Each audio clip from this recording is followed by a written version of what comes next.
On a 2022 Veloster N, if you need to reset your oil change reminder, turn it off, turn on the car, go to setup, vehicle, and then cluster, service interval, and then reset. Now I changed my distance to 5,000.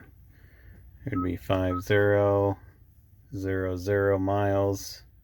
So 5,000 is when I do mine. And then reset. Yes. And now I'll turn it off.